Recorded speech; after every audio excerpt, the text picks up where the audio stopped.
High level of లూరిక్ acid, అదే మరిగా మైరిస్టిక్ 4.5 to 5.5, ఇవన్నీ కూడా మీరు చూసినప్పుడు చాలా క్లియర్గా అడల్టరేషన్ జరిగింది. దీంట్లో కూడా మళ్ళీ మీరు బ్యాక్ వస్తే మీకు కొన్ని విషయాలు చెప్తాను, ఆ విషయం కూడా ఒక ఐడియా వస్తుంది. నెక్స్ట్, అదే దిశ ఇక్కడ మీరు చూసినప్పుడు రోజుకి 4 లక్షల లీటర్ల పాలు కొనుగోలు చేయాలని నిబంధన తొలగించారు. నెయ్యి నిష్పత్తిలో అనుభవాన్ని 3 ఏళ్ల నుంచి ఏడాది కుదింపజేశారు. రోజుకు 12 టన్నులుగా ఉండాల్సిన వెన్న తయారీ 8 టన్నులకు తగ్గించారు. డైరీల వార్షిక టర్నోవర్ 250 నుంచి 150 కోట్లకి చేశారు.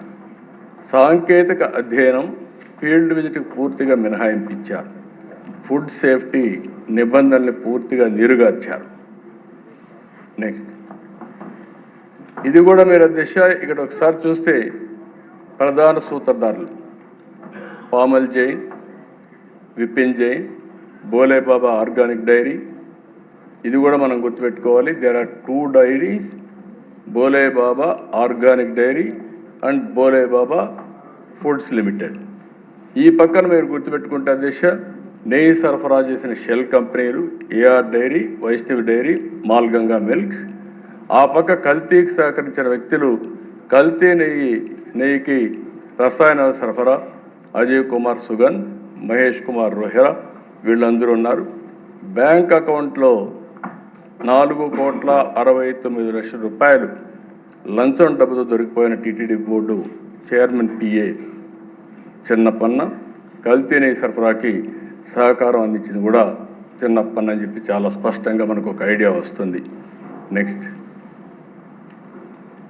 ఇక్కడ దిశ మీరు చూస్తే నకిలీలతో మకిలీ తప్పుడు ధ్రువపత్రాలతో నెయ్యి సరఫరా చేసి బిడ్లు బోలేబాబా వేసిన వ్యక్తి A1, A6, A19.